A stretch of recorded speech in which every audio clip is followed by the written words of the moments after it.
Listo, bien, vamos a dar inicio entonces a nuestra primera reunión. Correcto. Hoy día empezamos con la primera parte que corresponde a lo que es la economía como ciencia. Así que empezamos por aquí, economía. Muy bien. ¿De dónde aparece primero? En primer lugar, profesor, la palabra economía, ¿qué significa? Bueno, por etimología, la palabra economía viene de voces griegas, una pregunta de examen de admisión de San Marcos de hace años. Ya vino, ya vino. ¿De dónde viene la palabra economía? De voces griegas. ¿Y cuáles son esas voces griegas? Oikonomos. Oikonomos. Entonces, la palabra economía viene de oikonomos, que significa administración de la casa. Muy bien, entonces por ahí vamos. Vamos a poner por acá. Oikos, casa, y nemo significa que administrar. Etimológicamente, ¿qué significa? Administrar la casa y todo lo que hay dentro de ella. Esta es una definición etimológica antigua de lo que realmente se consideraba lo que era la economía. La economía se veía como la administración de la casa y todo lo que había dentro de ella. Correcto, casa, hacienda. Por eso que les decía, en primer lugar no se llamaba Ministerio de Economía, se llamaba Ministerio de Hacienda, así se llamó un tiempo. ¿Y por qué? Porque obviamente hacía mención a ese espacio que se administraba, casa, propiedades, bienes, todo lo que había dentro de él, ¿no? Correcto. Esa definición etimológica está relacionado con, vamos a poner por aquí, a ver, esa definición etimológica está relacionada con, ¿bien? Genofonte. Genofonte. Genofonte nos deja eso que se llama, pues, definición etimológica. Muy bien. Pero Genofonte es muy importante para la economía, sí, por lo menos por sus términos que nos deja, ¿no?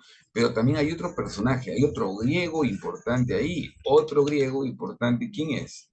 Aristóteles. Aristóteles, claro, para su época avanzado, el señor, porque hablaba del dinero, del interés. A él se le considera el padre de la economía, ¿correcto? Economía antigua. Así, sí, Aristóteles, considerado que el padre de la economía antigua. Mira, Aristóteles, ¿no? Seguramente esta semana están hablando de Aristóteles bastante, ¿no? Porque van a hablar de él en filosofía, en historia, en lógica. Bueno, en realidad en todos los cursos se hablan de Aristóteles, ¿no? Para su época, muy importante, obviamente, y está considerado también el padre de la economía antigua. Y así, él fue el que separa la economía de la filosofía. Pasan los años y aparece un personaje en el año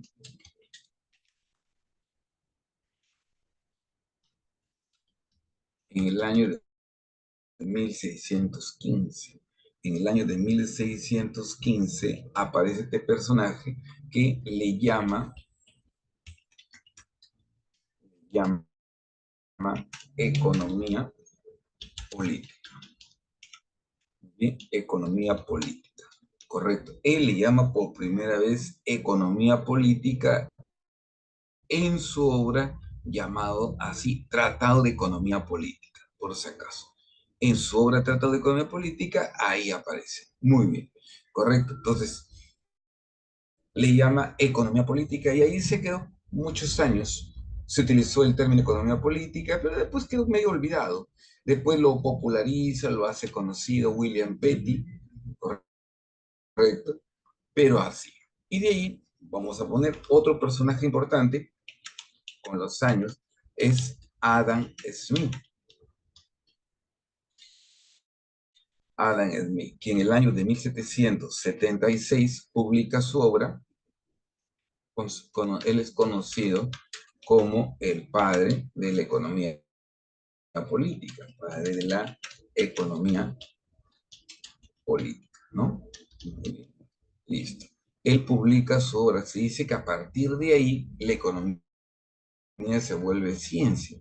Él publica su obra llamada Una investigación sobre la naturaleza y las causas de la riqueza de las naciones. La riqueza de las naciones. Ahí está. Muy bien. Entonces, la obra de Adam Smith, La riqueza de las naciones. Y así, muy bien. Entonces, personaje importante, ¿no? Pasan los años, aparece Carlos Marx como padre, como representante de la economía, vamos a poner así, social, y también hay que poner otro personaje por acá, que es Alfred Marshall. Alfred Marshall, que en el año de 1890 publica su obra Tratado, Principio de Economía, y él nuevamente le llama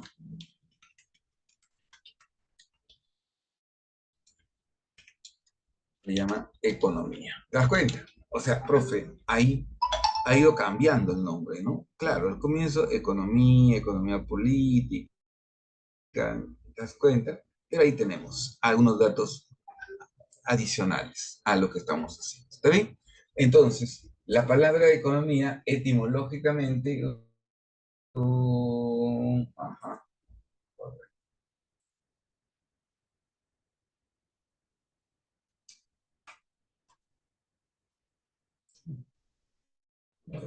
listo. Entonces, por ahí, seguimos bajando, seguimos bajando. Listo. ¿Cómo podemos definir la economía? Listo, por acá. ¿Cómo podemos definir la economía?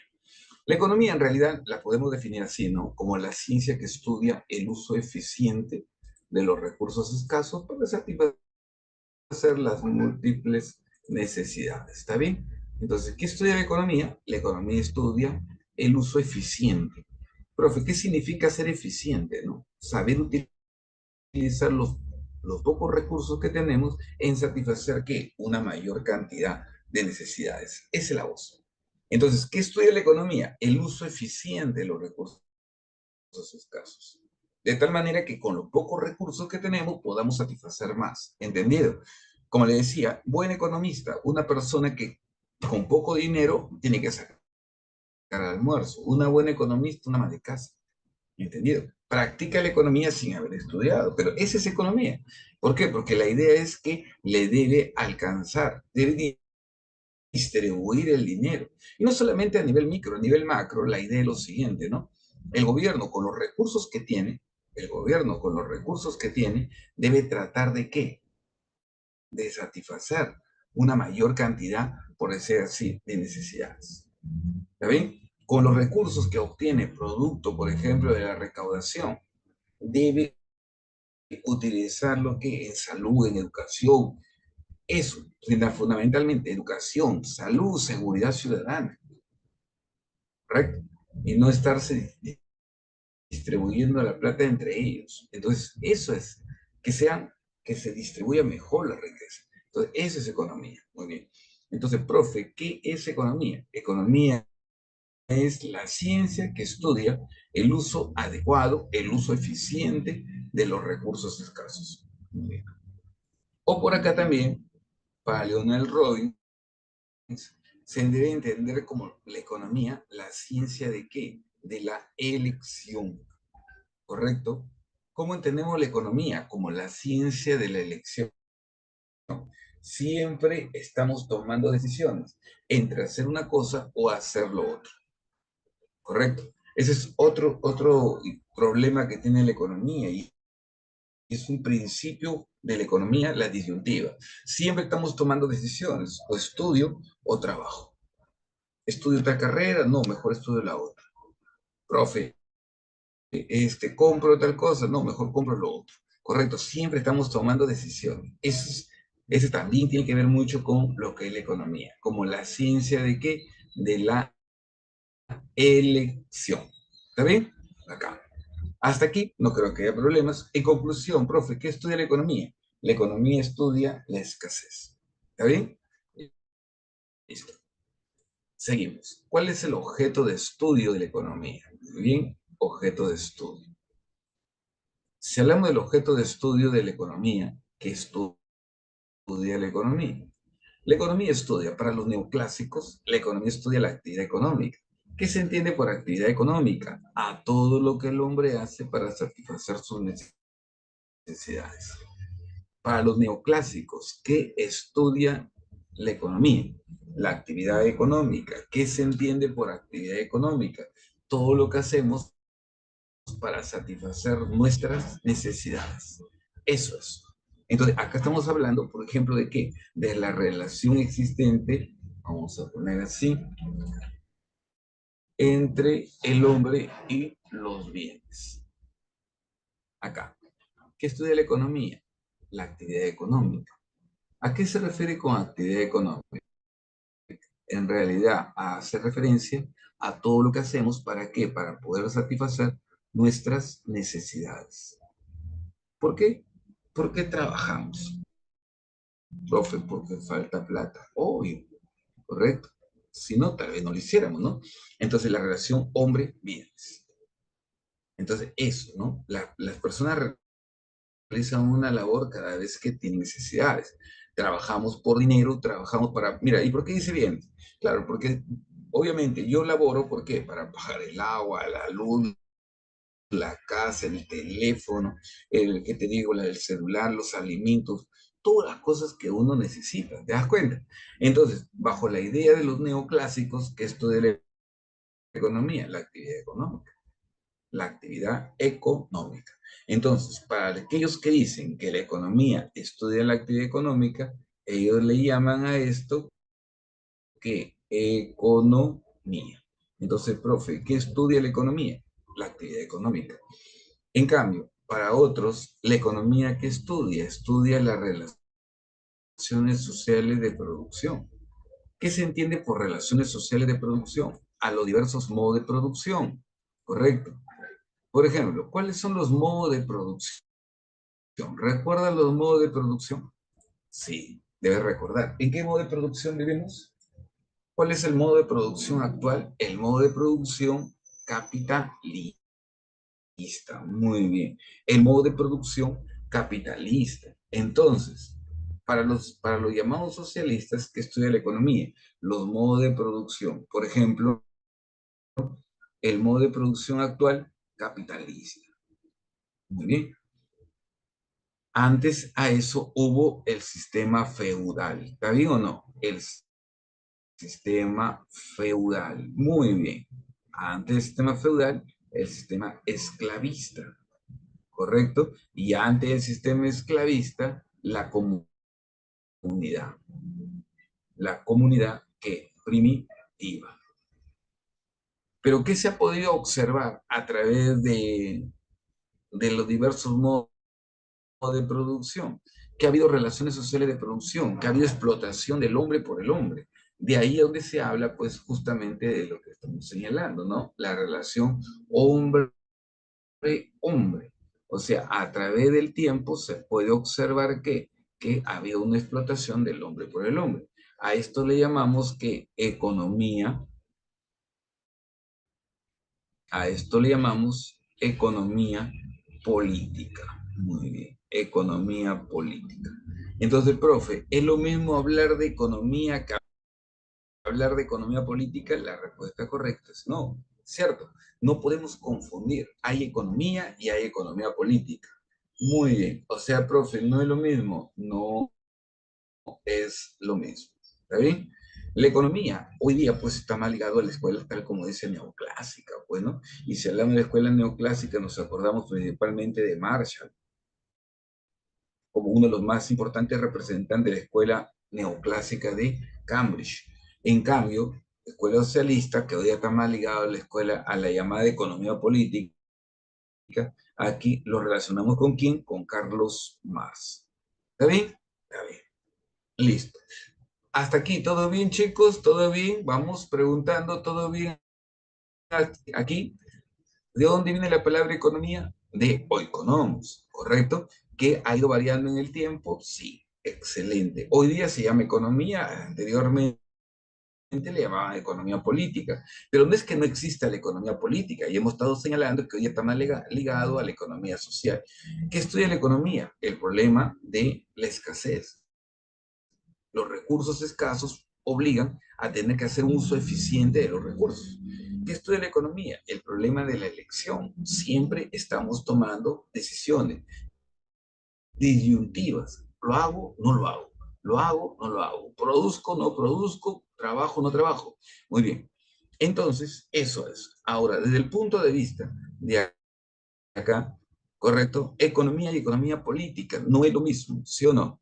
Por ejemplo, dependiendo cuáles son el campo de estudio, pues por eso es que aquí el problema no es ejemplos de economía política, eso no es así. El problema es qué estudia la economía política.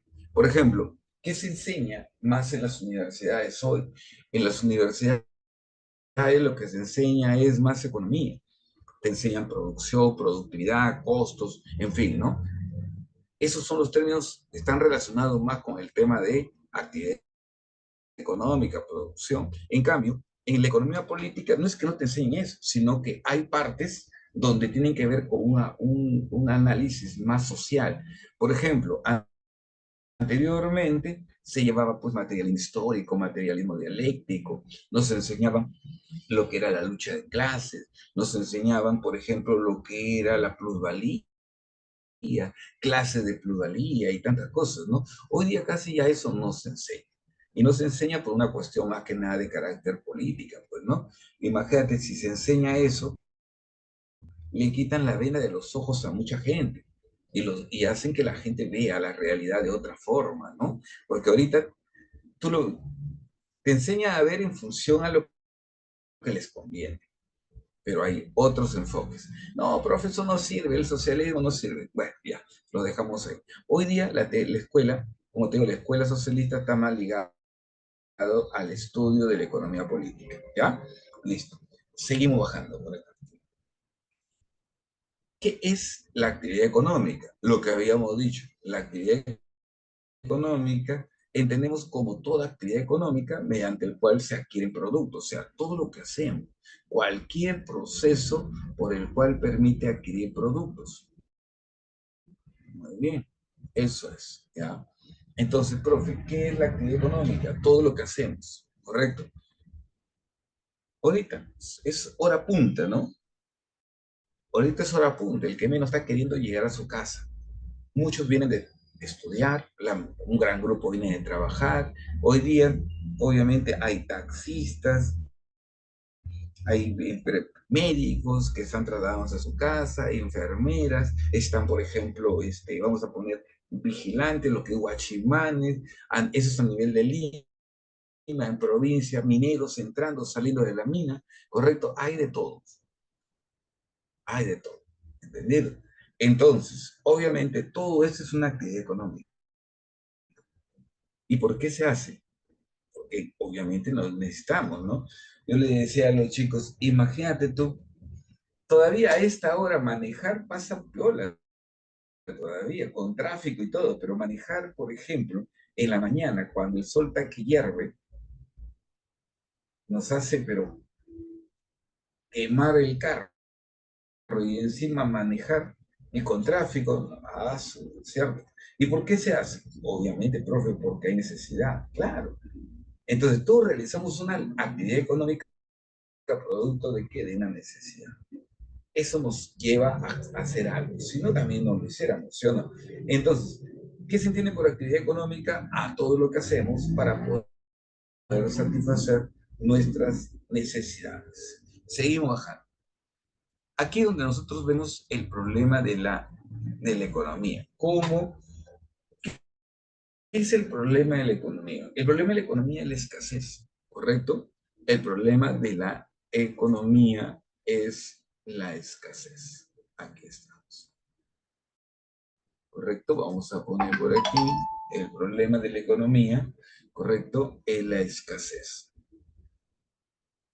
¿Correcto? Por acá.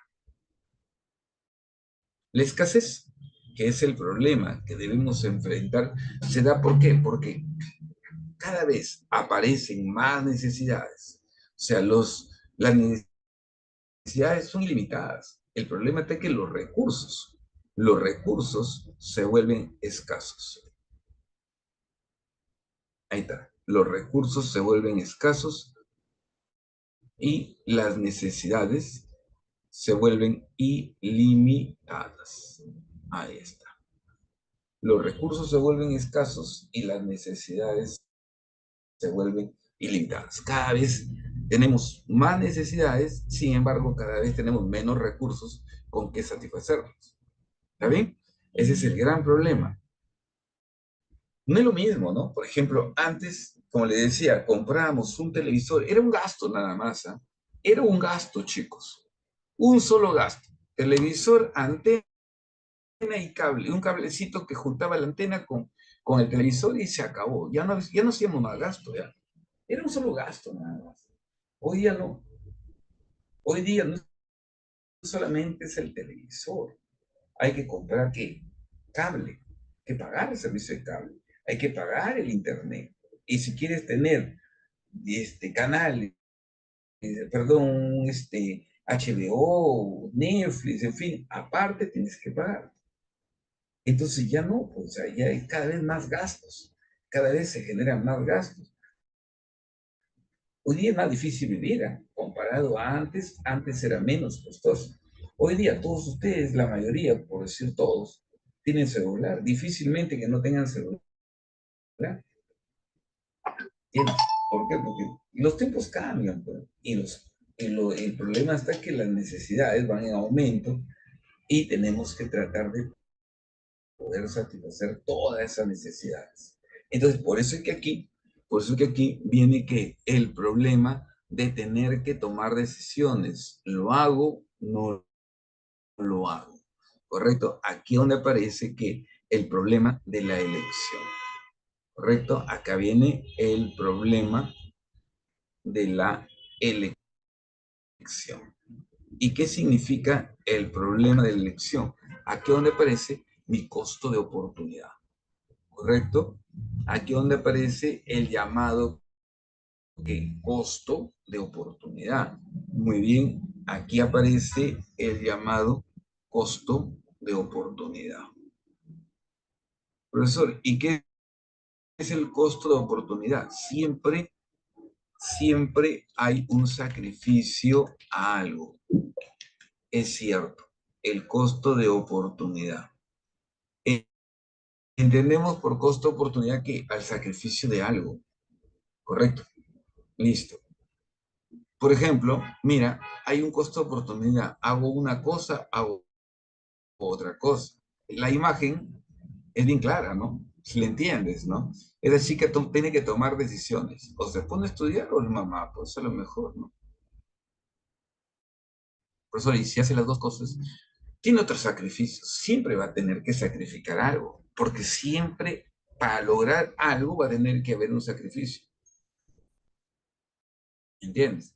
No cae del cielo. Siempre hay un sacrificio. Muy bien. Listo. Entonces, ahí tenemos. Ajá. Entonces, ya ves, el costo de oportunidad siempre va a haber. Seguimos bajando.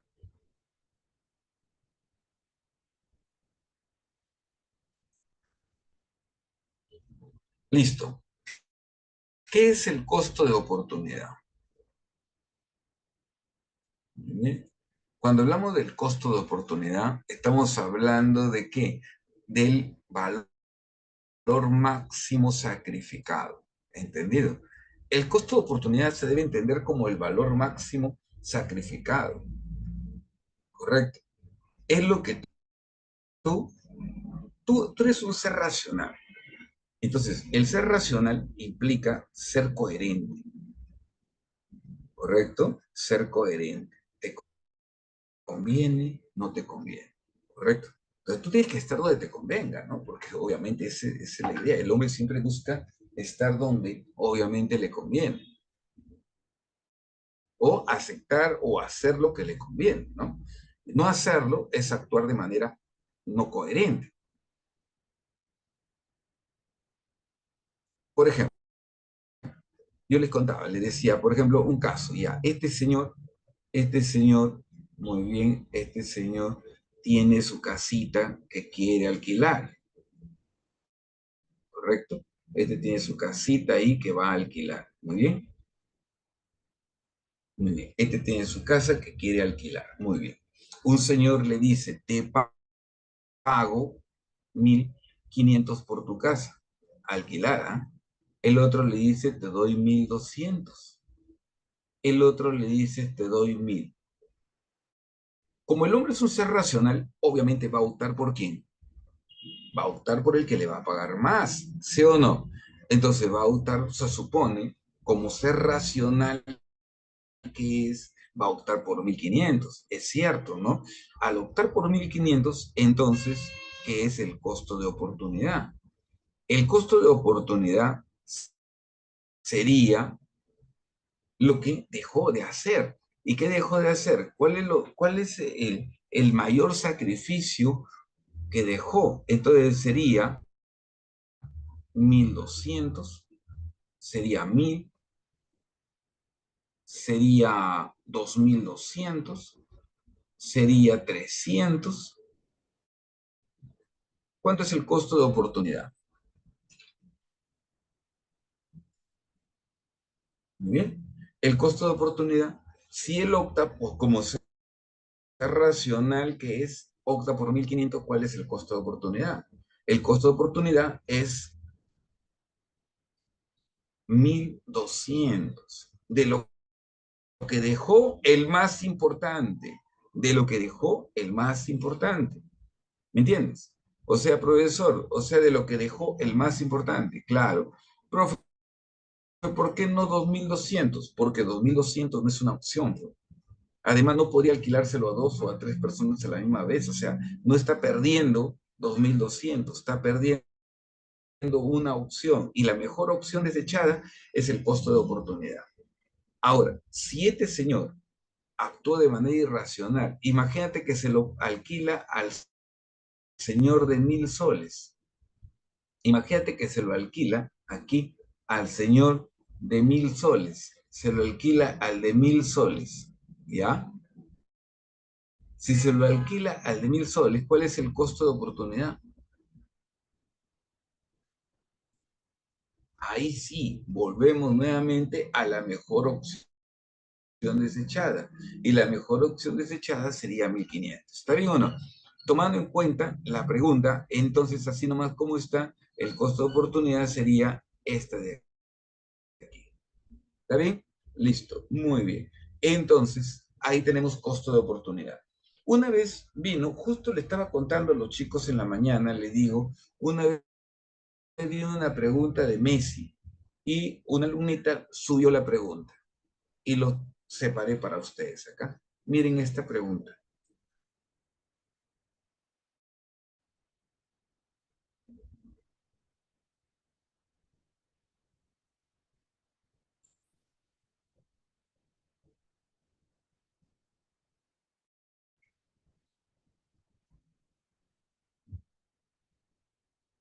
Respuestas. Terminan y me dan la respuesta.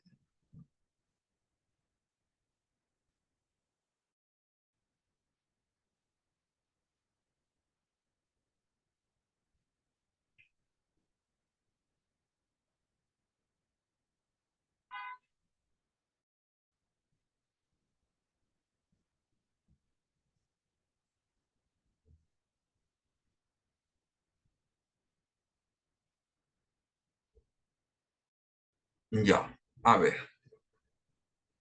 Dice, a fines del año 2020, uno de los mejores futbolistas del mundo, el argentino Lionel Messi, estuvo a punto de dejar el club de Barcelona de España, muy bien, donde había jugado desde pequeño, muy bien. Pequeño, según indicó a la prensa, en aquel momento tenía una propuesta millonaria del club Manchester City de Inglaterra. La decisión final tomada por dicho atleta fue permanecer en el club catalán, considerando los fundamentos de la economía bajo la perspectiva de la teoría neoclásica. Un alumno me pregunta, ¿por qué neoclásica? Porque la teoría que está mencionando es propuesto por los neoclásicos, especialmente por la escuela de Viena. Es correcto afirmar que, ¿qué te he dicho? Si el hombre debe estar donde le conviene. El hombre, siempre un principio de la economía es el costo-beneficio, ¿no? Y el hombre debe actuar de manera racional. En este caso, él no actuó de manera racional. Le ganó el sentimentalismo, no, que aquí estuve de chiquito, no, mejor no me voy, me quedo. Ah, ya, pues, pero en economía, en términos económicos, no actuó de manera racional. Entonces, la respuesta correcta aquí es la alternativa C.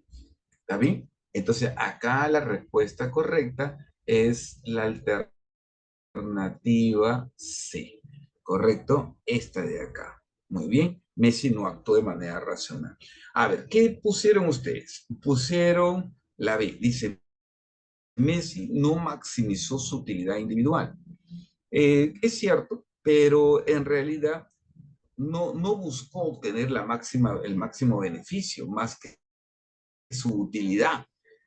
¿Correcto? El máximo beneficio, porque utilidad es bien amplio el término utilidad, ¿correcto? Más que utilidad, el máximo beneficio, ¿correcto? Entonces, lo que pasó ahí es que Messi no actuó de manera coherente. Listo, muy bien. Listo. Profesor, ¿se puede excluir el costo de oportunidad y el costo de oportunidad puede ser igual a 10? A ver, los servicios futbolísticos de Messi son escasos. Eh, lógicamente, por eso le están pagando más. O sea, como es un gran futbolista, como es muy importante, no hay futbolistas un montón, ¿no? Pero con respecto a la pregunta, o sea, ¿qué pasó? Los servicios futbolistas son escasos, ya, pero con respecto a la pregunta, ¿qué pasó? ¿Por qué no se fue? No tiene nada que ver con la respuesta, ¿entiendes? Ahora, la propuesta excluyó el costo de oportunidad. No se puede excluir el costo de oportunidad, ¿correcto? No se puede excluir el costo de oportunidad. El costo de oportunidad estuvo presente y él perdió. Por lo mismo que perdió, actuó de manera que irracional, no actuó de manera coherente, ¿correcto? Entonces, ahí la respuesta a esta pregunta interesante de preguntas de San Marcos es la respuesta correcta, caseta. No actuó de manera racional. Hubo otra pregunta, una pregunta de San Marcos antigua también es, una pregunta de San Marcos era, ¿un alumno debe decidir o estudiar o trabajar? Eso se relaciona con que la respuesta fue costo de oportunidad, obvio, ¿no? Ahí no había problema. Después hubo una pregunta que no le he puesto, pues le he puesto otras preguntas, correcto. Hubo una pregunta que decía, pues, que después de la pandemia, Después de o sea, durante la pandemia, mejor así, durante la pandemia, el restaurante El Vilquino, decía la pregunta, ¿no? El restaurante El Vilquino cerró, ¿ya? Escúchame, el restaurante El Vilquino cerró. Y obviamente fueron desempleados el gerente, la secretaria, el personal de limpieza, en fin. La respuesta es, la pregunta era, ¿cuál tuvo mayor costo de oportunidad? O sea, ¿en cuál se observa un mayor costo de oportunidad? Repito, el restaurante El Vilquino, durante la pandemia o producto de la pandemia, se cerró y fueron despedidos el gerente, la secretaria, correcto, el personal de limpieza. La pregunta era, ¿cuál tenía mayor costo de oportunidad? Y la respuesta es, obviamente, el gerente, correcto, porque de todos es el que más sacrificó por su salario, que seguramente es el gerente, imagino que debe ganar más, ¿no? Que todos. Muy bien, eso es. Hasta aquí. Muy bien. ¿Todo bien? Hasta aquí todo bien. Entonces, creo que sí, ¿no? Muy bien, bacán, bacán, bacán, bacán, chicos. Muy bien, excelente. Listo. Entonces, no hay problema, no hay problema. Muy bien, listo. Seguimos. Costo de oportunidad, bacán. Esa pregunta me gustó y lo bueno está en que siempre, y yo sabía que esa pregunta existía, pero no la tenía. Y hoy día un alumno lo puso. Qué bacán. Los agentes económicos. Los agentes económicos. En toda economía vamos a encontrar que cuatro agentes económicos. En toda economía vamos a encontrar que cuatro agentes económicos. ¿Correcto? ¿Y cuáles son los cuatro agentes económicos? Las empresas, las familias, el gobierno, el sector externo. Por ejemplo, aquí, los consumidores. Eso es que las familias. Si en el examen no dice familias, normal, dice unidad de consumo. O sea, si en el examen no dice familia, dice unidad de consumo. ¿Está bien? Muy bien. Entonces, las familias o las unidades de consumo. Muy bien. Una unidad de consumo, una unidad de consumo de la familia, quien sale a cumplir o a realizar dos papeles importantes. Sale a ofertar y sale a demandar. Muy bien. La familia sale a ofertar y demandar. ¿Qué oferta una familia? Una familia sale a ofertar factores productivos. Yo formo parte de una familia. ¿Yo qué le vendo a la empresa? Mi trabajo. Mi trabajo. ¿Entiendes? El trabajo es mío. ¿Me entiendes? Es un error decir la empresa da trabajo. La empresa no da trabajo. El trabajo es una actividad propia del hombre. Entonces, ¿quién da trabajo? La familia. ¿Entiendes? La familia. Y vamos a poner, ¿qué demandan las familias? Las familias demandan bienes y servicios. Así es. ¿Correcto? Así es. Entonces, ahí tenemos familias, unidades de consumo, salen a ofertar factores productivos, salen a demandar bienes y servicios. Eso es los productores. Ahora vamos a poner por aquí consumidores, los consumidores, perdón, los productores ahora, las empresas, las empresas. Las empresas, profe, ¿qué hacen? ¿Qué son las empresas? Las empresas son unidades de producción. Así como hay unidades de consumo, hay unidad de producción. Muy bien, hay una unidad de producción. Igualito, ¿qué hace la empresa? Sale a cumplir un doble papel, igualito que la anterior. Sale a ofertar y sale a demandar. ¿Qué oferta una empresa? Una empresa sale a ofertar bienes y servicios. ¿Y qué sale a demandar? Demanda factores productivos. Ahí está. Bienes y servicios y demanda, ¿qué? Factores productivos. ¿Está bien? Listo. Como tú puedes ver, hay una relación entre ambos. Ambos se necesitan.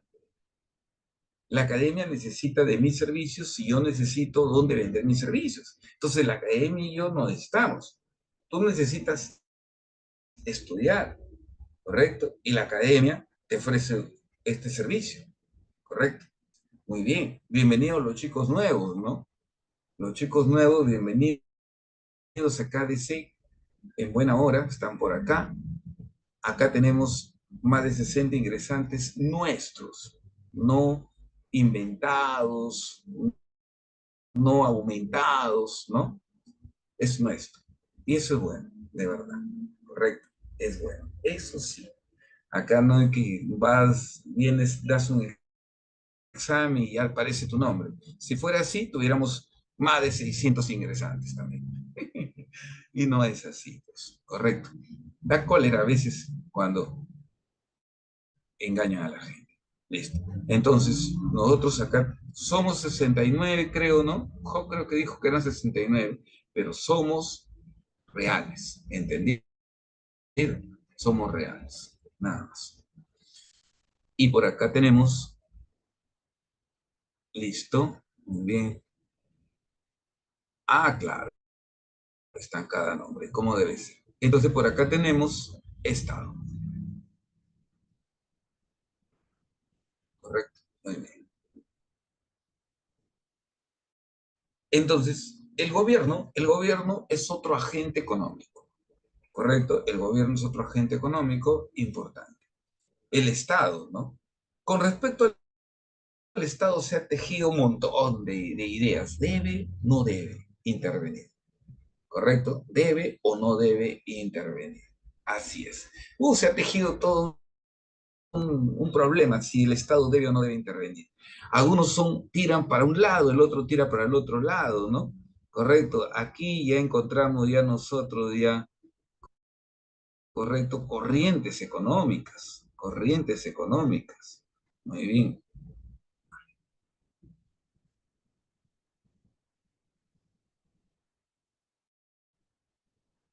Listo. Uno que jala para el lado de la izquierda y el otro que jala para el lado de la derecha.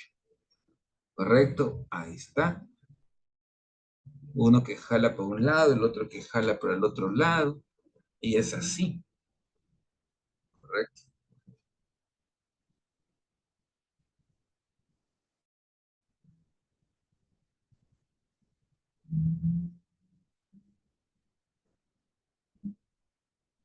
Los que dicen, hay un grupo que se va para el lado de la derecha, pues no, tú sabes.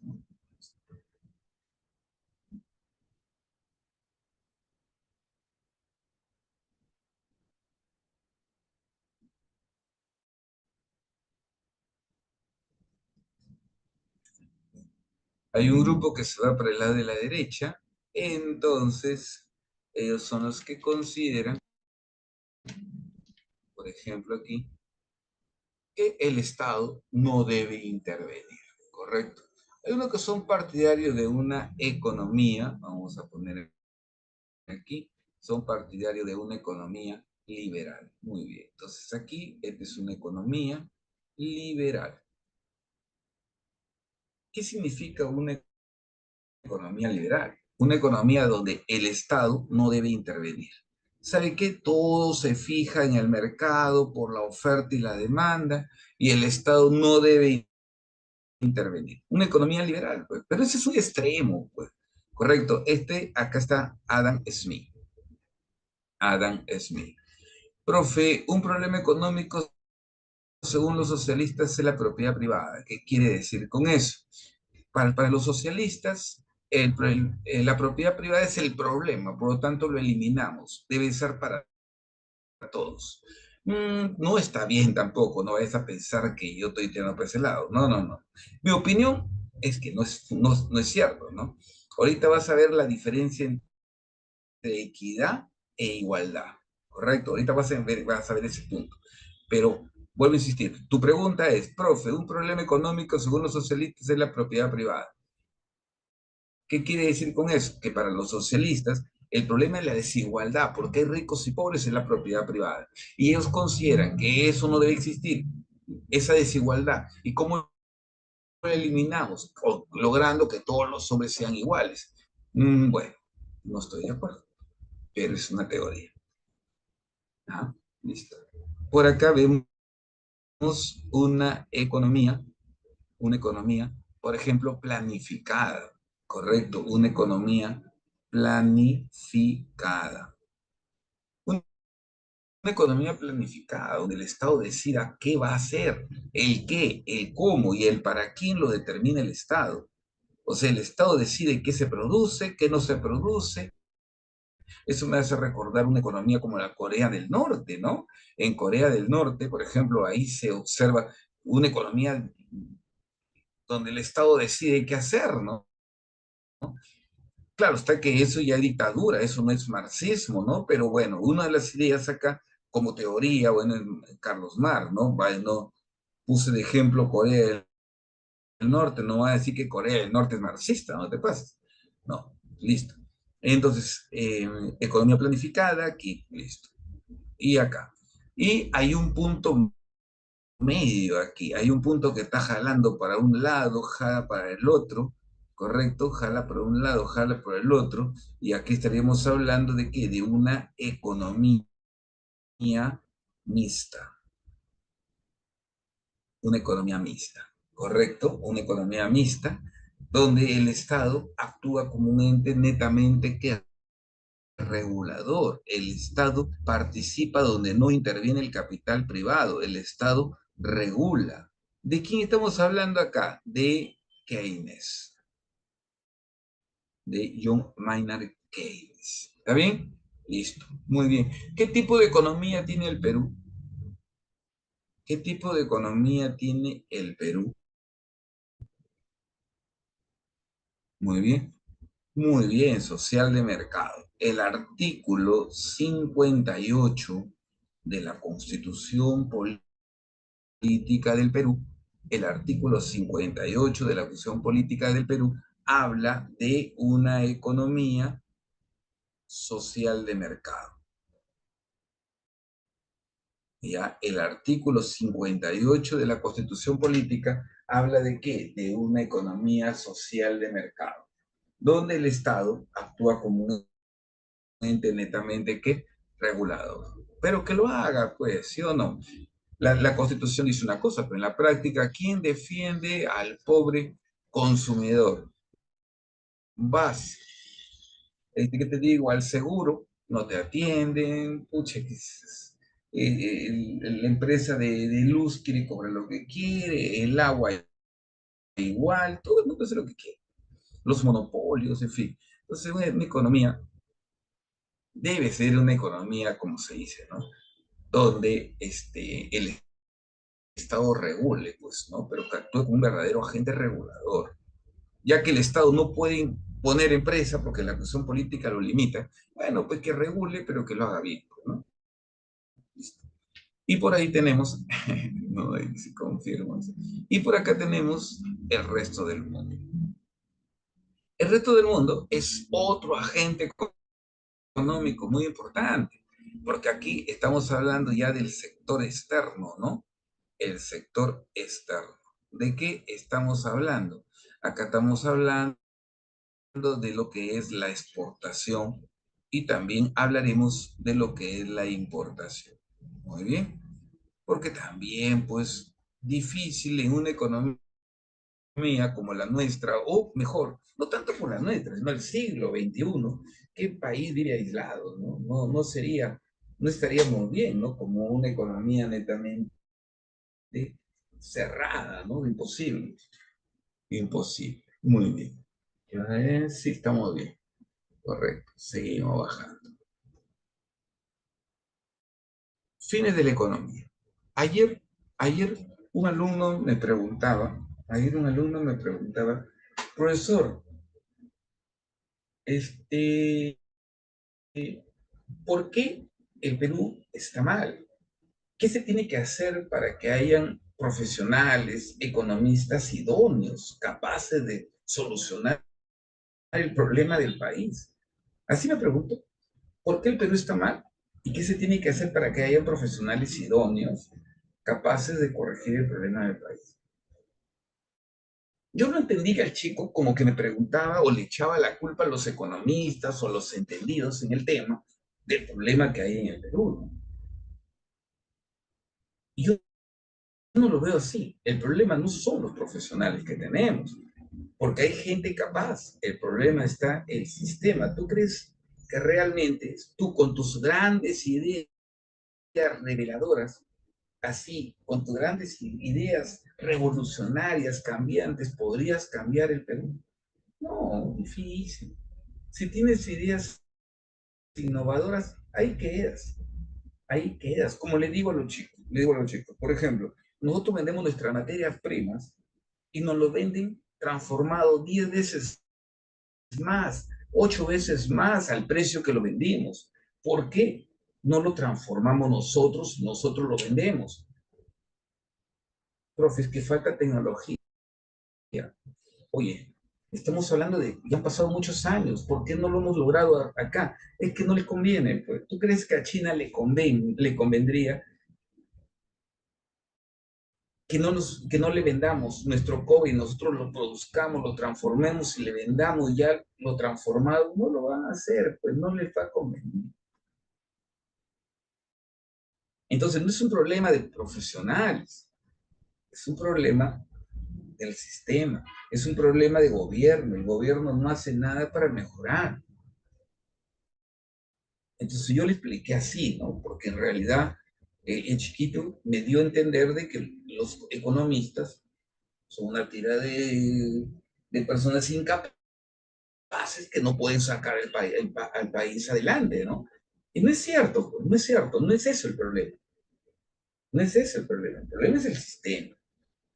No nos van a dejar. Por ejemplo, le decía, ¿por qué tenemos que estar importando trigo para hacer pan? ¿Por qué no popularizamos, industrializamos el camote, hacemos harina de camote y comemos pan de camote? Hacemos harina de papa y producimos pan de papa y no tenemos por qué estar importando la harina de trigo. ¿Pero tú crees que a Estados Unidos le convendría que ya no le compremos su harina de trigo que ellos nos venden? Entonces difícilmente vamos a poder salir con reglas que otros imponen, pues. Estamos fregados. El pan de camote es rico, claro, yo compro pan de camote, por ejemplo, ¿no? Y es rico, es dulcecito, ¿listo? Entonces, es cuestión nomás de decisión, pero pues aquel que lo haga va a tener que ponerse los pantalones bien, pues, ¿no? Y estos gobernantes que tenemos, ninguno tiene perfil porque no le importa el Perú, le importa llenar su bolsillo,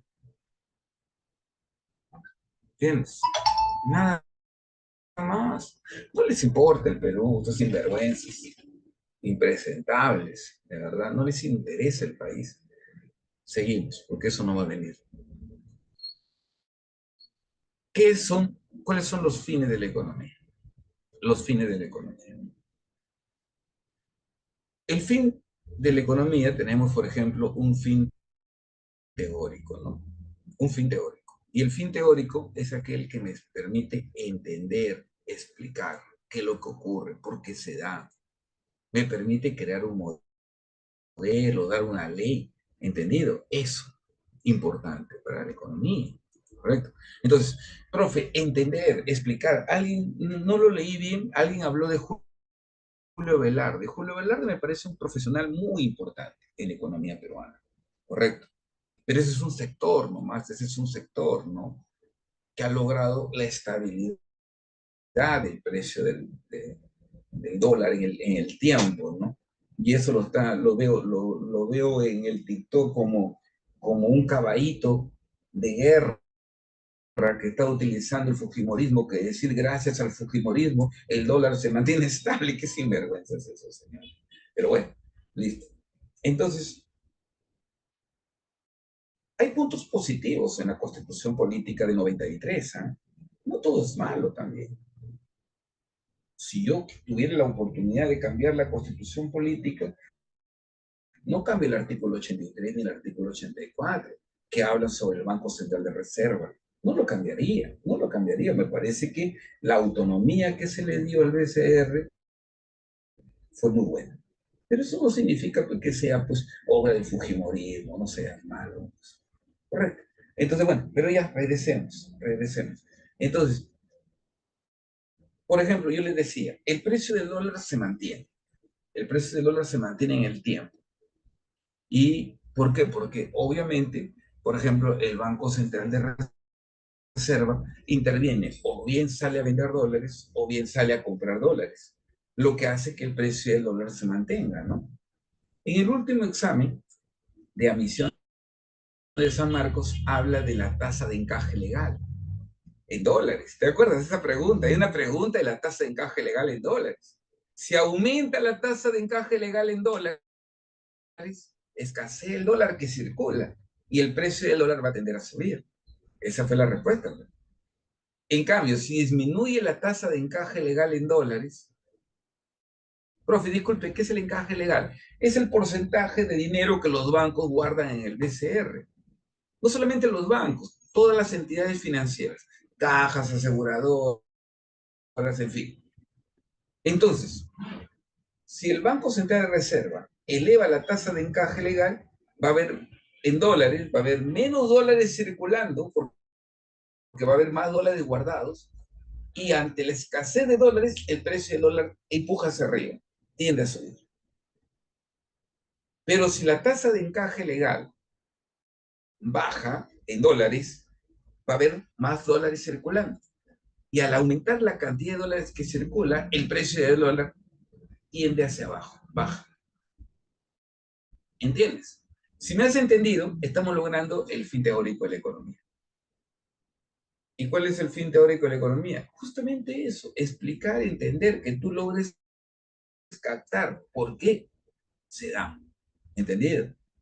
Yo les decía a los chicos, las políticas fiscales expansivas que se aplicaron durante la pandemia, que retira tu FP, que retira tu CTS, que el bono me quedó en casa, que el bono ya rapay. ¿Cuál era la intención? Profe, ayudar a la gente que no tenía plata. Sí, pero detrás de eso había una intención real. Y la intención real era que incentivar el consumo, para incentivar la demanda. Perdón, para incentivar la producción de bienes y servicios, pregunta de examen. O sea, la idea era incentivar el consumo para que el productor, al ver que le compran, produzca más y la economía se reactive. Esa era la idea. No estuvo mal, es una política económica. ¿Me has entendido? Sí. Entonces estoy logrando el fin teórico de la economía. El fin teórico de la economía está encaminado a eso, a entender, explicar por qué se da, crear un modelo que solucione el problema del país, ¿no? Y bueno, y de ahí, como meta, pues tendríamos que lograr esto, ¿no? ¿Cuál es la meta de la economía? La meta es satisfacer las necesidades, lograr el bienestar general, el bien común. Profe, lograr el bienestar de todos los peruanos. Ese es el fin práctico de la economía, ¿no? El fin práctico de la economía, satisfacer necesidades. Lograr que el bienestar general, el bien común. Esa es la voz. ¿Hasta aquí todo bien? ¿Preguntas? ¿Todo bien aquí? ¿Todo bien aquí? Sí, creo que sí. Listo. Muy bien, chicos. Excelente, excelente. Listo. Muy bien, muy bien. Mica, Mica. Muy bien, Mica. Cualquier duda, vemos. Método de la economía. Los métodos de la economía. Es explicar algo en función a cómo lo observas. Llegar a algo. Por ejemplo, ese dibujito de la derecha es curioso, ¿no? Para uno es 9 y para el otro es 6. ¿Correcto? Es una explicación de lo que observa. Es llegar a una conclusión. ¿Listo? Entonces, primero, ¿qué es un método? Un método es un conjunto de procedimientos, vías, caminos. La palabra método viene de meta. La palabra método viene de meta. Y meta significa que fin. Y la palabra métodos viene de odos. Y odos significa que vías, caminos, procedimientos empleados para lograr un fin determinado. ¿Ya? ¿Qué es un método? Un conjunto de procedimientos empleados para lograr un fin determinado. Muy bien. El método puede ser inductivo. Los métodos científicos más utilizados, el método inductivo deductivo, pues, ¿no? Llegar a una conclusión general después de haber observado hechos particulares o plantear un principio o una ley para comprobar su validez. Depende, pues, cómo lo quieras explicar, ¿no? ¿Correcto? Muy bien. Entonces, por ejemplo, el método inductivo lo conocemos, aquel que va de lo particular a lo general. Y, aparece a partir de un análisis, de una observación primero, una observación de un hecho particular. Si algo ocurre y es constante, podríamos llegar a una hipótesis, que es lo que pasa. Y de ahí llegamos que a una ley. Correcto, así es. Observación, hipótesis y ley. ¿Está bien? Una observación, una hipótesis y una ley. El otro, el método deductivo. En el método deductivo, lo contrario. Partimos de ¿qué? De una ley. Luego nos ponemos a comparar y luego al final comprobar la validez. Me acuerdo, una vez vino una pregunta en San Marcos, hace muchos años. Dice, la pregunta decía, a mayor emisión monetaria, aumente el nivel general de los precios. Dice, la pregunta decía así, a mayor emisión monetaria, aumente el nivel general de los precios. Y esto es una relación válida para cualquier economía. Esta es una relación válida para cualquier economía. La pregunta era, ¿qué método se está aplicando? Repito, a mayor emisión monetaria, aumenta el nivel general de los precios. Y esta es una relación válida para cualquier economía, decía. Así decía la pregunta. Es una relación válida para cualquier economía. ¿Qué método se está aplicando? El que menos agarró marcó inductivo, otro grupo marcó deductivo. Yo lo vi así como lo planteo, deductivo, porque dice que está partiendo de una relación válida. Si esto es válido, si esto es válido, estás partiendo de un principio válido que se aplica aquí, acá y acá y por acá y por acá. Obviamente, este es el método deductivo, perdón. Este es el método deductivo, ¿cierto? Muy bien, ese era el método deductivo. Correcto. Esa ha sido pregunta de examen. Después ya han venido otras, pero ya preguntas de siempre, ¿no? Muy poco ha venido métodos en la economía. Creo que hace poco ha venido una pregunta de métodos. Pero muy poco ha venido métodos. Muy poco. Casi nada, casi nada. De todas maneras, hay que hacerlo. Ahorita no nos podemos dar el lujo de no hacer cosas. ¿Entiendes? Da miedo ya. Porque San Marcos, ya sabes tú, no necesariamente viene lo del prospecto. Cualquier cosa puede venir. Seguimos. Otro método, pero este método ya es más aplicado, porque acá, antes que siga, antes que me vaya a otro método, el método inductivo, por ejemplo, es un aporte de Francis Bacon, ¿no? Y acá está Francis Bacon, ¿correcto? Acá está Francis Bacon, acá está Aristóteles, muy bien, pero acá tenemos también el método dialéctico, muy bien. El método dialéctico es el método de las contradicciones. ¿correcto? Este es un aporte de Hegel, Federico Hegel. Este es un aporte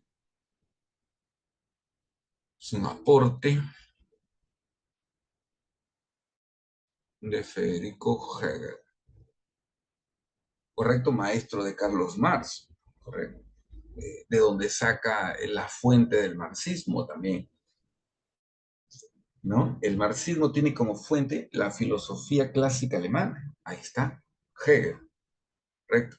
Y bueno, la dialéctica es el método utilizado por Carlos Marx para explicar el desarrollo, el cambio, los diversos modos de producción. Preguntaba al inicio, ¿en qué modo de producción vivimos? Y la respuesta fue modo de producción capitalista. Sí. ¿Y por qué? Porque obviamente pues es el sistema, es el modo de producción que vivimos y que es el resultado de las contradicciones, ¿no? Si no hubiese habido contradicciones, el sistema no hubiese cambiado, ¿no? En la etapa esclavista, el esclavo esclavizador luchan. Uno quiere derechos, uno quiere libertad y el otro no les quiere dar. Pues la lucha entre los dos, sistema feudal. En el sistema feudal se logra el derecho a la vida, pero no la libertad. Uno quiere ser libre, el otro no le quiere dar la libertad. La lucha entre los dos se forma el sistema capitalista. En el sistema capitalista, correcto, el hombre vende su trabajo, pero quiere mejor remuneración ante el abuso, entendido, por parte de la burguesía.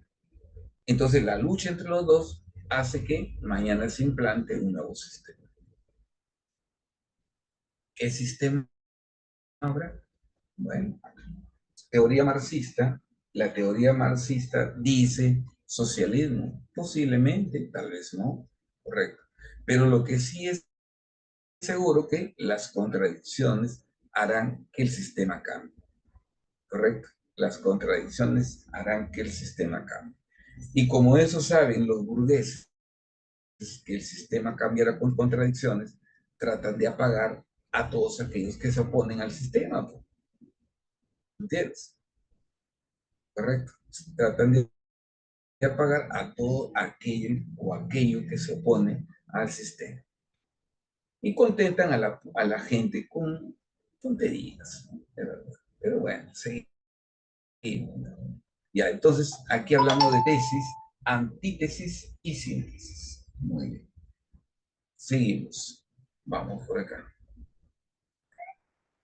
Otro punto que no podemos dejar de mencionar y que lo voy a pasar rápido es principios fundamentales de la economía, pero señalados por un neoclásico llamado Gregory Mankiw, ¿ya?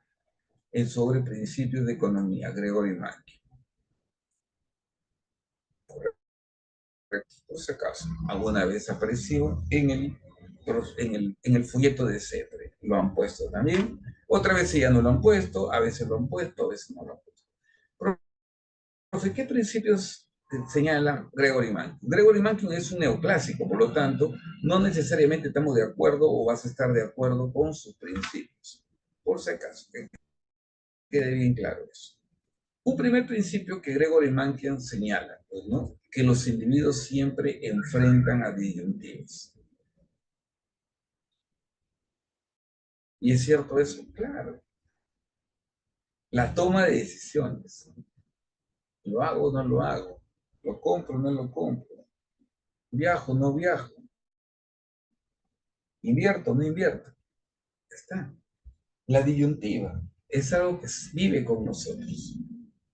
Tú lo pensaste, profe, estudio, no estudio. ¿Me inscribo acá o me voy a otra academia? Ya, listo.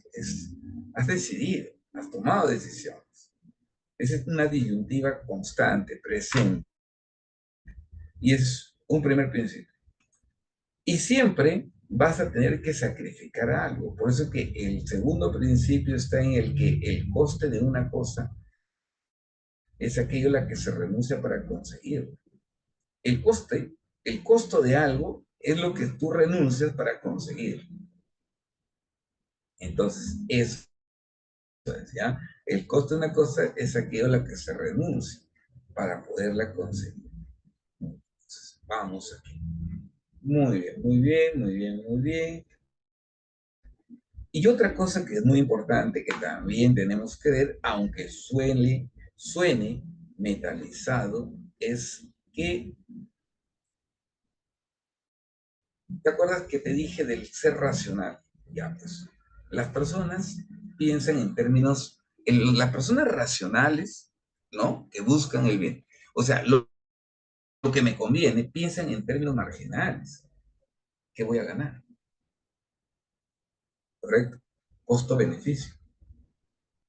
Entonces, en las cosas que hacemos nosotros, siempre vamos a tener que estar pensando, ya bueno, ¿y qué voy a ganar? Si lo hago, ¿qué obtengo? ¿Qué beneficio voy a obtener? Entonces, el tercer principio dice, las personas racionales piensan en términos que marginales. Ya, muy bien. En términos marginales. ¿Sí? Entonces, listo.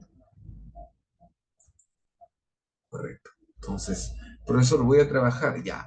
¿Qué vas a ganar? ¿Cuánto vas a perder? Porque obviamente no perderás dinero, ganarás dinero, pero el tiempo, ¿no? Listo.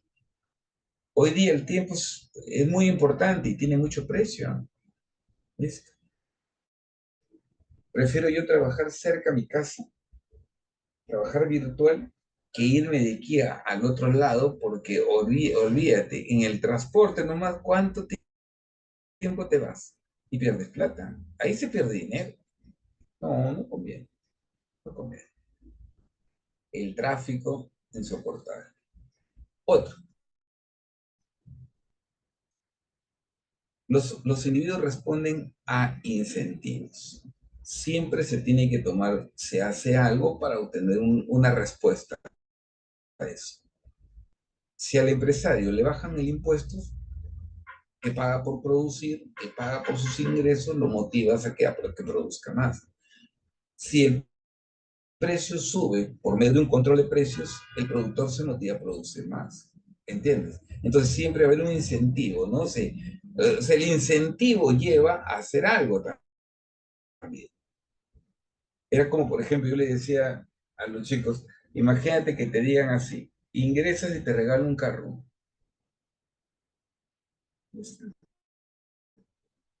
Ya te va estudiando, ¿no? Una alumna me dice, profe, pero el incentivo mío ha sido así. No ingreso y me botan de la casa. Tengo que ingresarme. Ah, ya, también. Es un incentivo, pues, ¿sí o no? No ingreso y me botan, dicen. Ah, ya, está bien. Mejor, pero el ejemplo del carro está más bonito, le digo. Sí, pero también es un incentivo, porque si no ingreso me van a votar. Ah, ya, bueno. Entonces, cuarto principio, los individuos responden a los incentivos. Cierto. Quinto principio, el comercio puede generar el bien en todo el mundo. Lo que pasa es que la riqueza no está distribuida de manera equitativa. Hay recursos que un país tiene y que otros no. Hay bienes que un país tiene y el otro no. ¿Entiendes? Entonces, es necesario que haya comercio claro para que nuestros recursos los pueda comprar el mundo y el mundo nos venda sus productos también. Entonces, eso es así. Por eso que el comercio puede generar el bien, dice ahí, de todo el mundo. Bueno, como también, mira, otro principio importante por acá es que los mercados, dice acá, mira, los mercados normalmente constituyen un buen mecanismo para organizar la economía. Claro, es que los mercados incentivan la oferta y la demanda.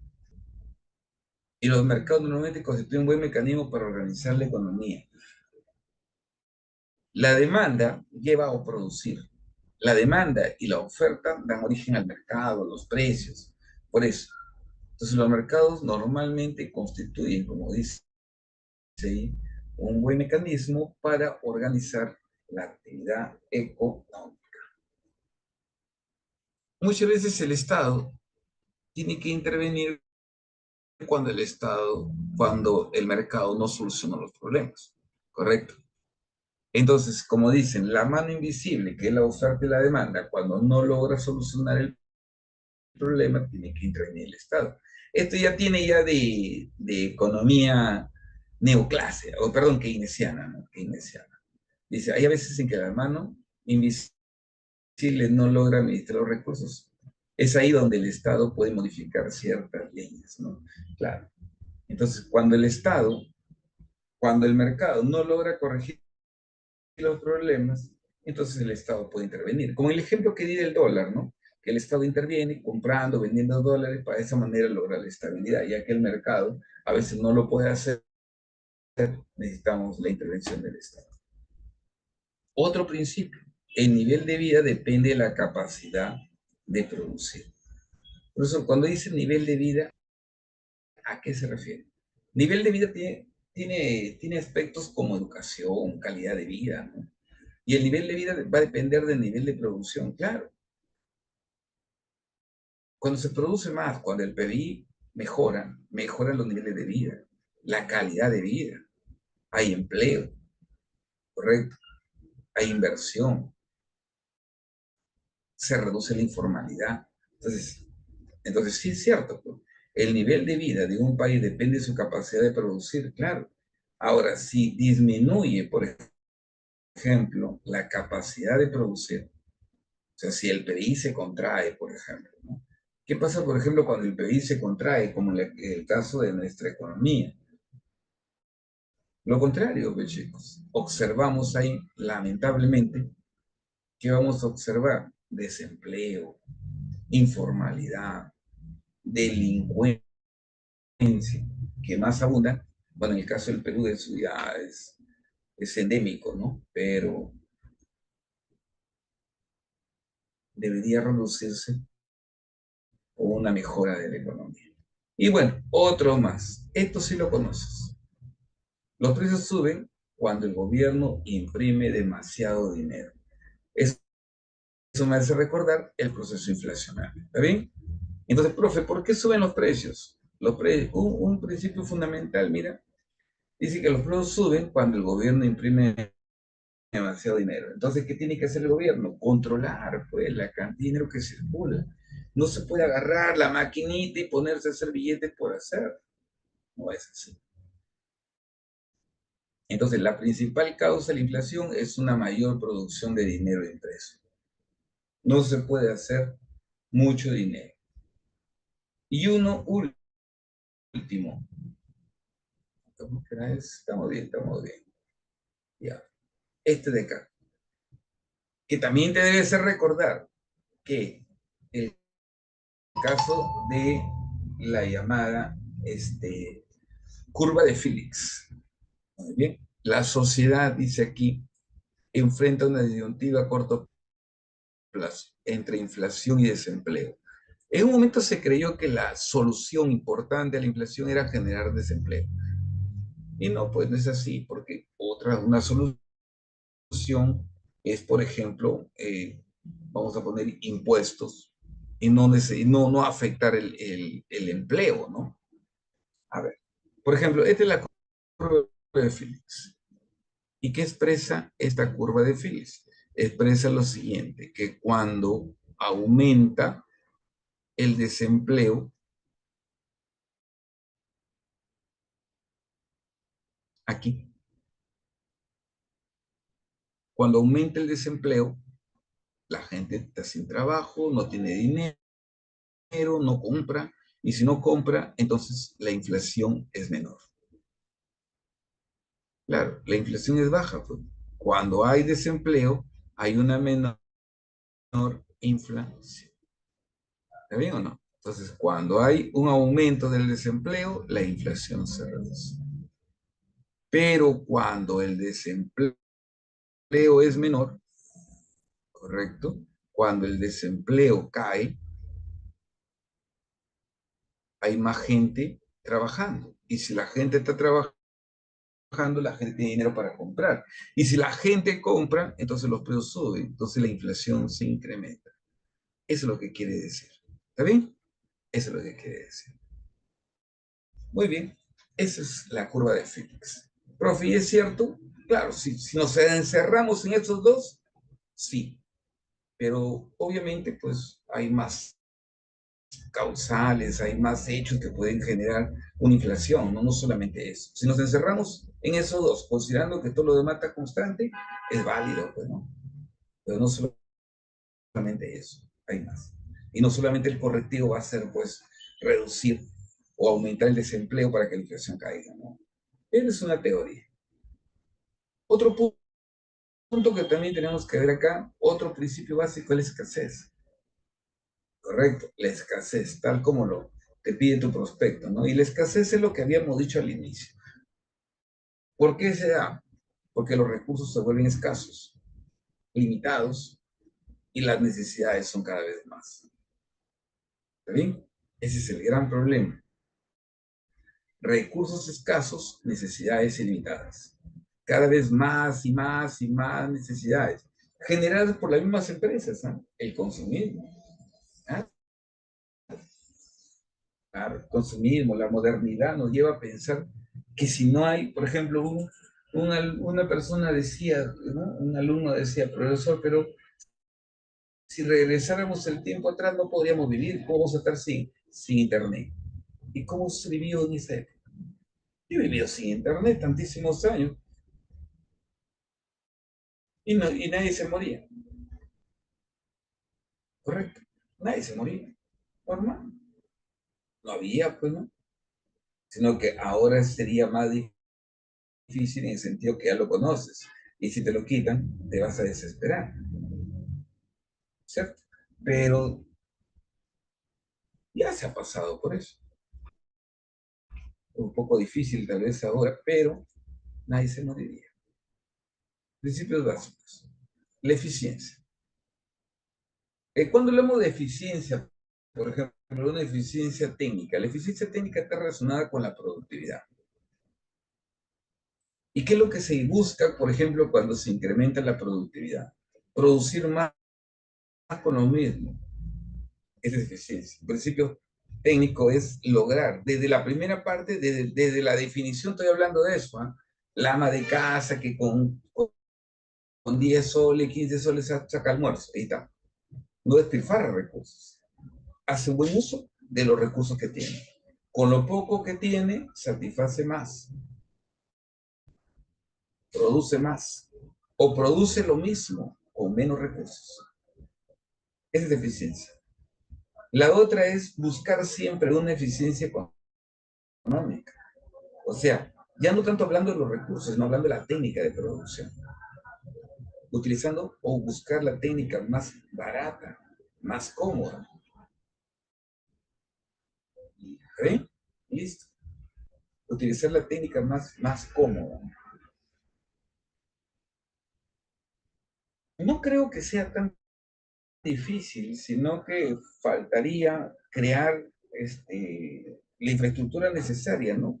Para poder hacer uso, por ejemplo, de energía eólica, como lo hace Chile, ¿listo? Y no estar consumiendo tanto energía de fósiles, ¿no? Contaminantes.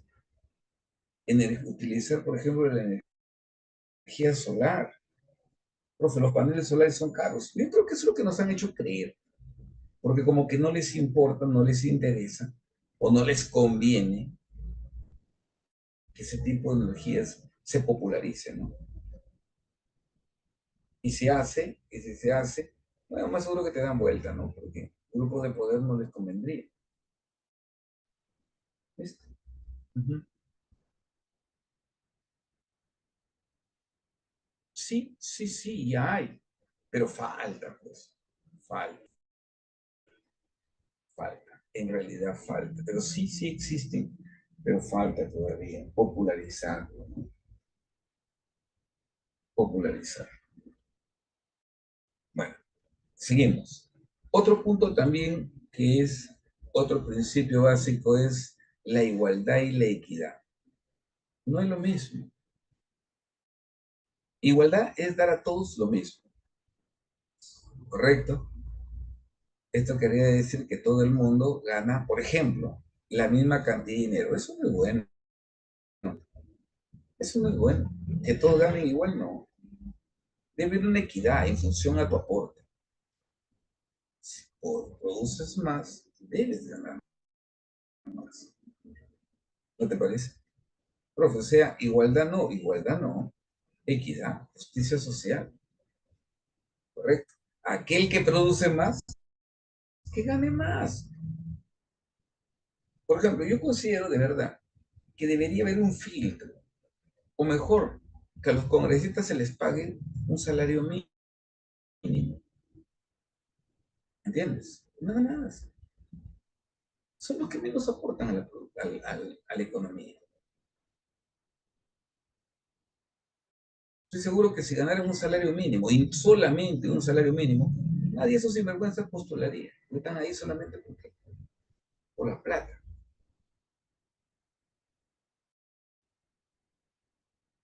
Seguimos. Entonces, profe, igualdad y equidad. División, división.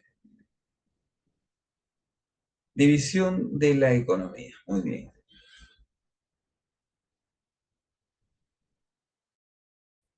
Claro, hay gente que realmente tiene labor de servicio, ¿no? Tal vez esa gente permitiría que el Perú se desarrolle, porque es increíble, ¿no? A veces mejor uno no dice nada, porque de verdad, pero fastidia, incomoda, esto que estamos viviendo. División de la economía. ¿Quién nos deja la división de la economía? La división de la economía es un aporte de un tal John Neville Keynes.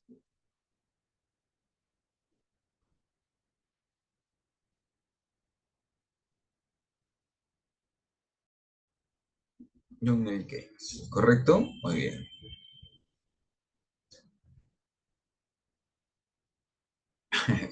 Me dice, pero creo que robarían más. Posiblemente habría que poner leyes más drásticas. Aquel que roba, que le mochen una mano. No, y esa es otra cosa. Listo. Entonces, economía. Economía positiva y economía normativa. La economía positiva estudia las cosas como son. ¿Está bien? ¿Qué estudia la economía positiva? Las cosas como son. Muy bien. La economía positiva estudia los hechos tal como son, tal como se presentan, ¿ya? Eso estudia la economía positiva, las cosas como son. En cambio, la economía normativa, esto es de manera diferente. Un ratito. Se detiene, les estoy escribiendo y se detiene. ¿Cómo debería ser? Ya, muy bien. ¿Qué estudia las cosas tal como son? Hace un análisis de las cosas como se presentan en la realidad, ¿no? No, como te digo, hace un análisis de las cosas como son, como se presentan, ¿ya? No realiza juicios valorativos, no dice parece que debería ser así, no, esto es así, se acabó. Esa es la economía positiva. A diferencia, pues, de la economía normativa, que estudia las cosas como deberían ser, y ahí sí opina de las cosas que ocurren, ¿no? La economía descriptiva, acá, la economía descriptiva, por ejemplo, es parte de la economía positiva, que describe las cosas como son, por ejemplo, ¿no? Este de acá, esta parte de la economía se encarga de recolectar datos, recolecta datos, utiliza la estadística. Por ejemplo, te decía, un ejemplo es que el PBI del 2023 fue menos 0, como quieras, 55%. Ese es el PBI del año, este, ese es el PBI del año pasado, ¿no? Correcto. Cayó el PBI, menos 0,55%. Eso es correcto. Entonces, profe, nuestro PBI se contrajo, sí. ¿Y por qué es economía descriptiva? Porque ahí yo no estoy opinando, te estoy dando una información estadística real. y a la vez es un dato. Como te digo, es economía descriptiva. ¿Está bien? En cambio, la teoría económica describe el comportamiento de los agentes económicos de manera individual o de manera global. ¿Correcto? La microeconomía es también llamada teoría de los precios. Muy bien, teoría de los precios. ¿Qué estudia la microeconomía? La teoría de los precios. Y la macro, que estudia la teoría de los llamados agregados económicos. Agregados económicos. Muy bien. No, el profesor, ¿qué institución se encarga de la economía descriptiva? Bueno, el Banco Central de Reserva también hace datos estadísticos. El INEI utiliza datos estadísticos. ¿Está bien? Depende cómo vaya la pregunta, porque en realidad, si hablamos de qué institución lo utiliza, no está bien hecha la pregunta. ¿Quiénes podrían hacer uso de la economía descriptiva en todo caso, no? Bueno, pues el BCR, el INEI, por ahí va, ¿ya? Entonces, la microeconomía. La microeconomía es también llamada teoría de los precios. Estudia el comportamiento individual, o sea, estudia el comportamiento individual, hechos individuales, hechos particulares, hecho individual del agente económico, a diferencia de la macroeconomía, que estudia un hecho global, general, ¿no? Así es.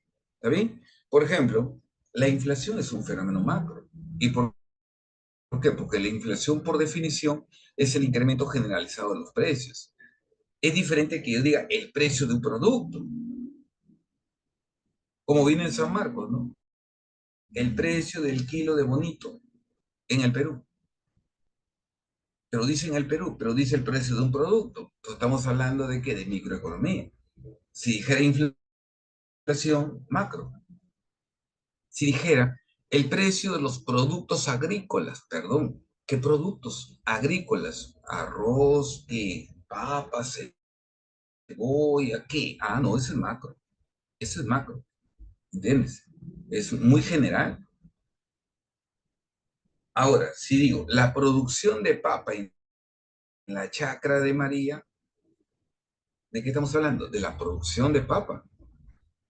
Ah, en la chacra de María, sí, entonces micro, pues. Pero si digo la producción de papa en el departamento de Ayacucho, ¿de qué estamos hablando? De la producción de papa en el departamento de Ayacucho. ¿Cuántos producen papa en Ayacucho? Un montón, entonces es macro.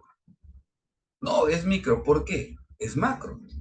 La producción de papa en el departamento de Ayacucho. Pero, profe, está hablando de un producto. Estoy hablando de la producción de papa, no el precio de la papa. Estoy hablando de la producción de papa. ¿Cuántos producen papa en Ayacucho? Un montón de gente. Entonces, es macro.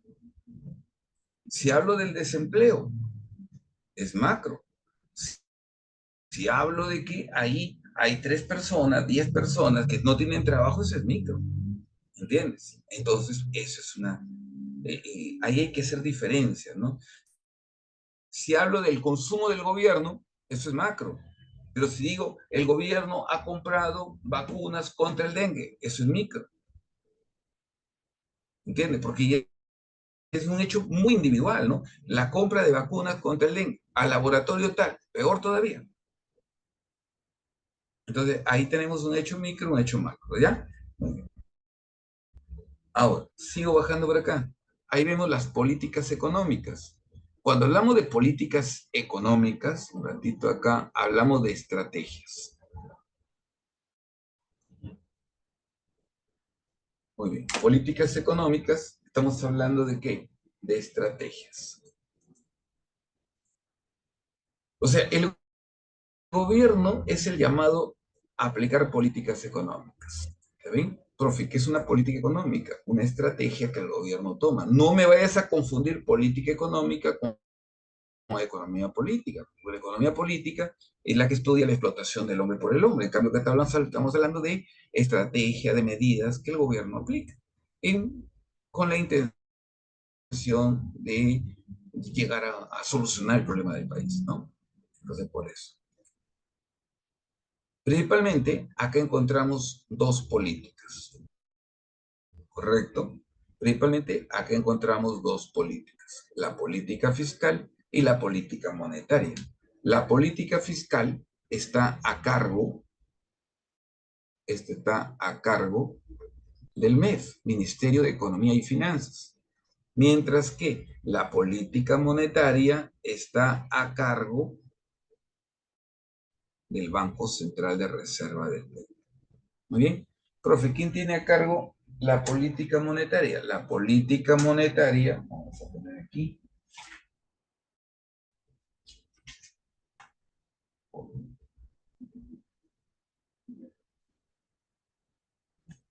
listo. La política monetaria, ¿quién lo tiene a cargo? El Banco Central de Reserva. El BCR en un momento inyecta dinero, en otro momento quita dinero a la economía, dependiendo cuál sea la intención, ¿no? Correcto. Entonces, eso es. Dependiendo qué es lo que quiere, porque en un momento puede querer soltar dinero, en otro momento no. Entonces, dependiendo. ¿Y cuál es la intención de todas las políticas económicas? Las políticas económicas tienen por intención, por ejemplo, elevar el nivel de producción, ¿correcto?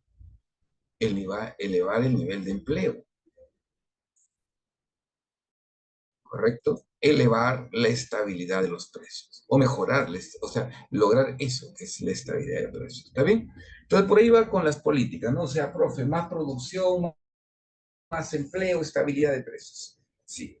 Entonces, son los objetivos de la política económica, ¿no? Por eso es que durante la pandemia, por ejemplo, se emplearon algunas políticas importantes. Por ejemplo, durante la pandemia, yo les dije, la intención era incrementar el Producto Bruto Interno. O sea, la idea de las políticas implementadas durante la pandemia era que incrementar la, ¿qué te digo? El PBI. Y para aumentar el PBI, que era la meta, ¿qué teníamos que hacer? Bueno, ¿qué hizo el gobierno? En política fiscal, aumentar el gasto público. Si aumentó el gasto público, mayor demanda agregada. Si la gente tiene plata, compra más. Si la gente compra más, bueno, va a reactivar la economía, ¿no? La mayor demanda agregada. Listo. Acá. ¿Qué hizo el gobierno? Ayudas. No bajó los impuestos. No recuerdo que haya bajado los impuestos, pero sí generó ayudas. Ayudas como, recordarás tú, por ejemplo, el bono Me Quedo en Casa, el bono 360. ¿Cuál era la idea? Que la gente tenga más ingresos, tenga dinero disponible. Dinero para comprar y también hubo dinero que el gobierno soltó. ¿Te acuerdas? Reactiva Perú para incentivar la producción. Todo eso generaba mayor demanda, todo eso iba a generar un incremento del PBI. De pasada, aumentaba el empleo, de pasada, lamentablemente, los precios subían. O sea, profe, esa es la contraparte, sí, el bono Yanapay. Ese es el caso de las ayudas que dio el gobierno, ¿no? Entonces, mira, todas estaban encaminadas a qué? A lograr incrementar el PBI, política fiscal. Sobre esto venía una pregunta de San Marcos en el último examen. Después viene la política monetaria. El BCR, por ejemplo, incrementó la cantidad de dinero que circula. Eso provoca que la tasa de interés caiga. Si la tasa de interés cae, los préstamos se incrementan. Si la gente puede pedir más préstamos, tiene más dinero para comprar o tiene más dinero para invertir. La demanda agregada se incrementa y todo se repite. ¿Está bien? Esa era la idea de esta política implementada. Pero lamentablemente los precios subieron, porque esa es la contraparte. Arreglamos uno y fregamos lo otro. Y acá el problema está que al final terminamos con una inflación de 8%. Entonces el gobierno tuvo que empezar a aplicar medidas contractivas. Lo contrario. Ahora, ¿qué hacemos? Bueno, ya vamos a gastar menos. Entonces, aquí vamos a gastar ¿qué? Menos. Vamos a reducir el gasto. Ya, ahora ya no hay que bono Yanapay ni nada de esas cosas. El gobierno restringió el dinero. Listo.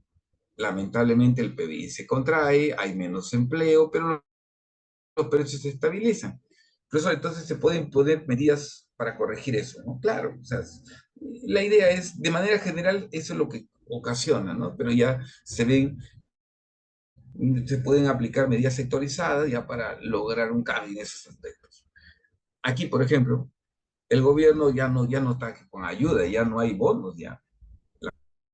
La gente tiene menos dinero, compra menos, demanda menos, y bueno, corrige el problema de los precios. Pero lamentablemente el PBI se contrae. La tasa de interés subió, la gente pide menos préstamos, menos consumo y así. Correcto. Eso es lo que ocurre. Muy bien. Profesor, con gasto público se refiere al gasto que hace el gobierno. Así es. Ese es el gasto público. Así es, Andrea. Muy bien, listo. Y de ahí tenemos un resumen del temita del día de hoy. Un resumen del temita del día de hoy que ahí le estoy mandando. Correcto. Repásenlo, por favor. Y ahí está. Creo que hemos dado en el blanco. Listo. Las claves se los doy la otra semana para que los revisen y entrando, le doy las claves. Ahorita les mando este material para los chicos nuevos, los chicos ya antiguitos que han sido mis clases, mis alumnos anteriormente, ya saben que esto se los mando. Ahorita lo chanco, o sea, así con rayaduras y todo, y se lo mando. Hasta con mi firma se lo mando. No, está fea esa firma, no se ve bien.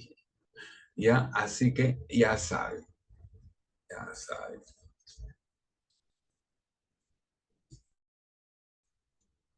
Muy bien, seguimos. Nos vemos entonces. Un abrazo para todos. La otra semana.